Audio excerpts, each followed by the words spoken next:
विद्या भारती द्वारा संचालित आदर्श विद्या मंदिरा में ऑनलाइन क्लासेस में आप लोगों का हार्दिक स्वागत एवं अभिनंदन। हम लोगों ने पिछले वीडियो के अंदर 1.1 प्रश्नावली के अंदर ये देखा था कि HCF महत्तम समावर्तक कैसे ज्ञात करते हैं यूक्लिड विभाजन से। और अब इसी क्रम में आगे चलते हैं कि 3 सवाल पिछले वीडियो के अंदर बताए थे। अब है ये यूक्लिड विभाजन परमिका का प्रयोग करके दर्शाए कि किसी धनात्मक पूर्णांक का वर्ग किसी पूर्णांक के m के लिए 3m या 3m+1 के रूप में होता है। तो देखिए, कोई भी धनात्मक पूर्णांक लेते हैं। मान लो मैंने 2 ले लिया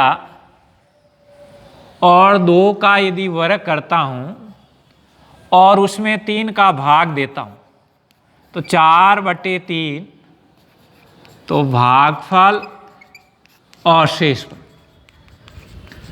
तो इसके अंदर भागफल हमें कितना प्राप्त हुआ? 1, शेषफल भी 1। अब मान लो 3 का वर्ग करता हूँ, 3 का भाग देता हूँ, 9/3 भागफल 3 शेषफल 0। अब मान लो 4 लिया, 4 का वर्ग करता हूँ और उसमें 3 का भाग देता हूँ तो 16/3 5 और 1। इसी प्रकार मान लो 5 है और 5 का वर्ग करता हूँ, 3 का भाग देता हूँ, 5 का वर्ग 25 3 तो भागफल 8 और शेषफल 1। 6 का वर्ग करता हूँ, 3 का भाग देता हूँ, 36/3 12 भागफल शेषफल 0। इसी पर 7 का वर्ग करता हूँ, 3 का भाग देता हूँ, 49/3 तो यानी इसके अंदर 16 बार भाग जाता शेषफल। तो हम यदि देखना कोई भी संख्या धनात्मक पूर्णांक लेकर के उसका यदि वर्ग करते हैं और 3 का भाग देते हैं तो हम लोगों को शेषफल 1 या 0 प्राप्त हो रहा है। तो ये सवाल को करना कैसे है ये मैं आपको बता रहा हूं। पर कोई सी भी आप संख्या लेना उसके अंदर शेषफल 1 या 0 ही आएगा।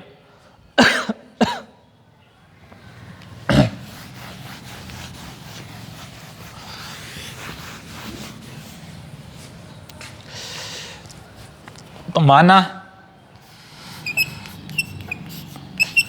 ए कोई धनात्मक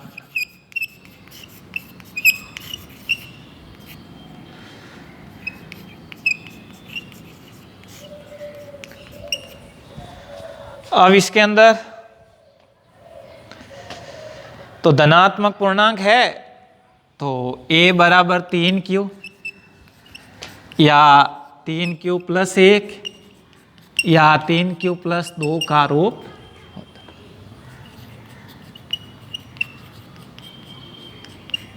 अब देखिए पहली स्थिति के अंदर a 3q। अब इसका वर्ग करना है, का है वर्ग करना, तो इसका स्क्वायर कर रहे हैं तो इसका भी स्क्वायर करना। तो आप लोगों को क्या प्राप्त होगा? 9q²। अब कैसा रूप चाहिए? 3m या 3m+1 का। तो इसको मैं ऐसा लिख सकता हूं 3 बार कॉमन लेकर के 3q²। तो आपका हो गया 3m, जहां m बराबर 3q²। तो m का मान है वो 3q² मान लिया है तो ये 3। अब दूसरी स्थिति के अंदर a बराबर 3q + 1।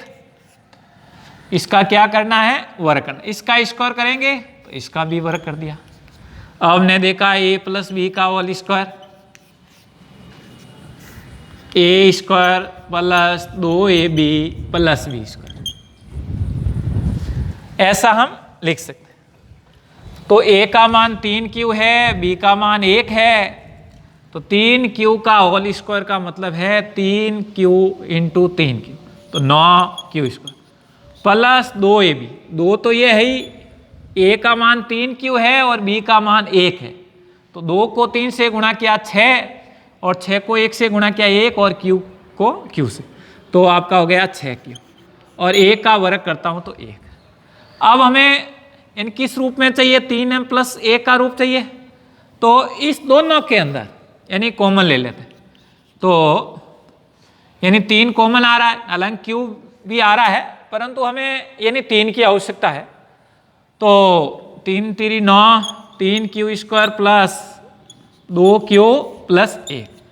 अब इसके बराबर क्या मान लेते हैं, m मान लेते हैं, इसके बराबर क्या मान लेते हैं, m मान लेते हैं, तो ये आपका आ गया 3m प्लस 1। तो अब मान लो तीसरी स्थिति,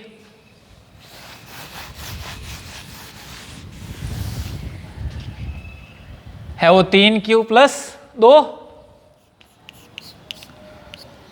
तो a बराबर 3q प्लस 2, इसका वर्ग करना है स्क्वायर, तो इसका भी स्क्वायर हो जाएगा, तो आपका हो गया 3q, a प्लस b का होल स्क्वायर वही स्थिति है, तो a का स्क्वायर का मतलब है 3q का मतलब हो गया 9q² प्लस 2ab, तो 2 को 3q से गुणा किया 6q को 2 से गुणा किया तो 12q और प्लस 2 का वर्ग कितना हो गया 4, यानी ये हम लोगों ने सर्व समीका से इसको और सरल किया।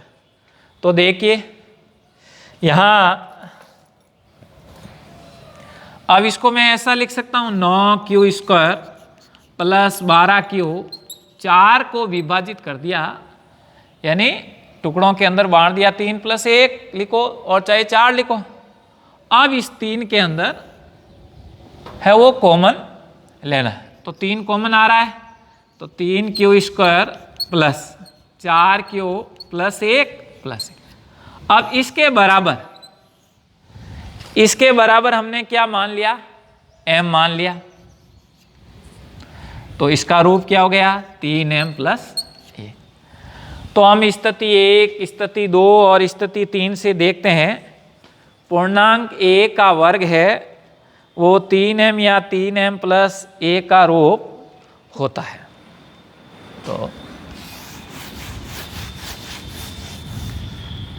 स्थिति 1, 2 व 3 से स्पष्ट है कि पूर्णांक a का वर्ग 3m या 3m प्लस 1 का रूप होता।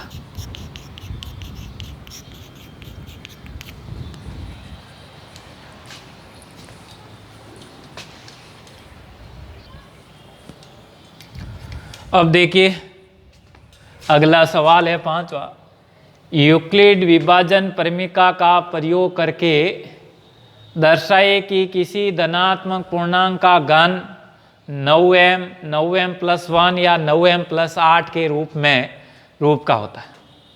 तो यहाँ b का मान कितना है 9। अब किसी धनात्मक पूर्णांक का घन करना है, इन पिछले सवाल के अंदर वर्ग करना था, इसके अंदर है वो घन करना है। अब मान लो मैं 3 का घन करता हूं और यदि 9 का भाग देता हूं, 3 3 9/9, भागफल 1, शेषफल है वो 0, भागफल और शेषफल। अब देखिए 4 का घन करता हूं, 9 का भाग देता हूं, 64 9, तो 9 है 9 7 63, भागफल 7, शेषफल है। 5 का घन करता हूं, उसमें 9 का भाग देता हूं, 125/9, तो भागफल तो आ जाता है 9 1 9 और बच गए 3 35, 90 27 और शेषफल है 8। अब मान लो 6 का घन भाग 9, तो 6 का घन है वो 216 भाग 9, तो 9 दूनी 18 और 9 चौक 36, शेषफल है वो 0, भागफल 24, शेष 7 का घन 9 का भाग देता हूँ 343, 7 का घन 9, तो 90 30 27, 3 और 4 7, 90 8 72 और शेषफल 1।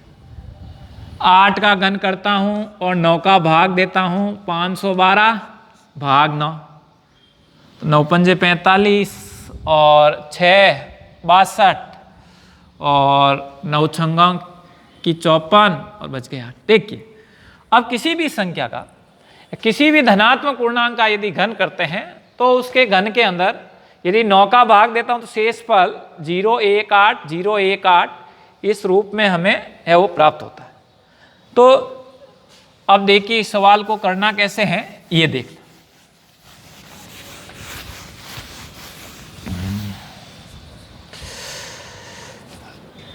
माना ये कोई धनात्मक पूर्णांक है,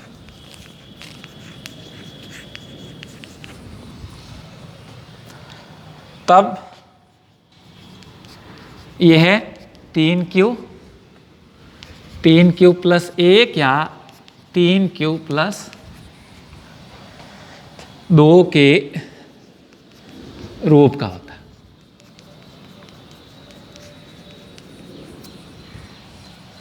तो यहां ये मान लो पहली स्थिति के अंदर यदि a बराबर 3q है तो अब इसका क्या करना है, घन करना है। तो a की घात 3q की होल घात, तो कितना हो गया 27q की घात। हमें लाना क्या है 9m, तो 9 इसको ऐसा लिख सकते हैं 9 3q, तो हो गया जहां m बराबर क्या हो गया 3q की घात 3, तो ये हो गया 9 है।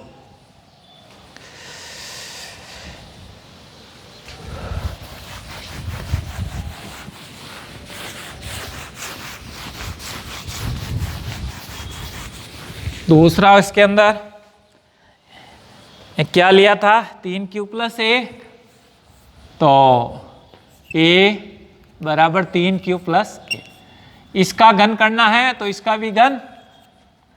तो अब हमने a प्लस b की होल घात 3 पढ़ा था, a की घात 3 plus 3ab a plus b plus b की घात 3, ऐसा हमने सर्व समीका के अंदर है वो पढ़ा था कि ये होता है। अब देखिए a का मान 3q है, b का मान 1 है, तो a की घात 3 का मतलब 3q की घात 3 यानी 27q की घात 3 प्लस 3, a का मान 3q, 3 को 3 से गुणा किया 9q, 1 से गुणा किया तो यहाँ 3q 1 3q प्लस 1, 3 3 9 9 27, q को q से गुणा किया q इसको प्लस 3 3 9 9 को 1 से गुणा किया 9q, 3 3 9q और a की घात 3 होता वो 1 होता। अब देखिए इसके अंदर कॉमन क्या आ रहा है, 9 कॉमन ले लेते हैं, 3q की घात 3 3q square plus q plus 1। अब हमें लाना क्या था 9m प्लस 1 का रूप लाना था, तो इसके बराबर क्या मानना था m, तो ये क्या हो गया 9m प्लस 1, इस पूरे के बराबर आपको m मानना। अब तीसरी स्थिति हमने देखी थी,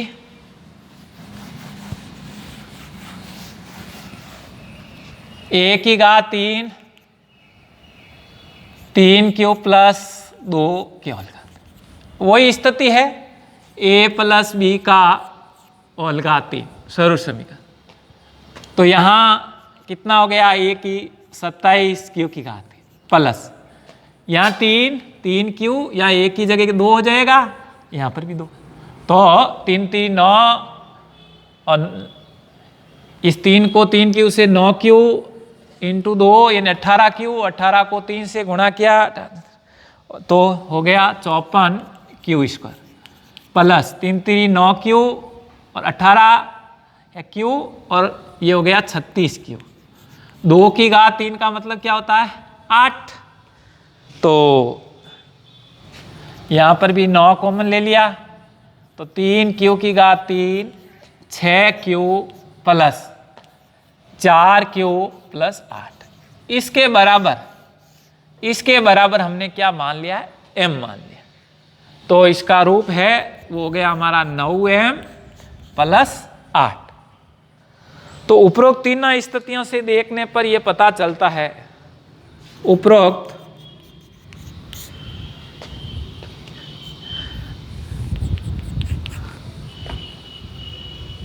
स्थिति 1 2 व 3 से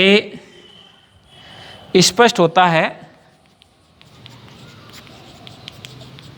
है कि धनात्मक पूर्णांक का घन 9m प्लस 1 या 9m प्लस 8 का रूप होगा। तो इस प्रकार से ये प्रश्नावली हमारी वो 1.1 समाप्त हुई।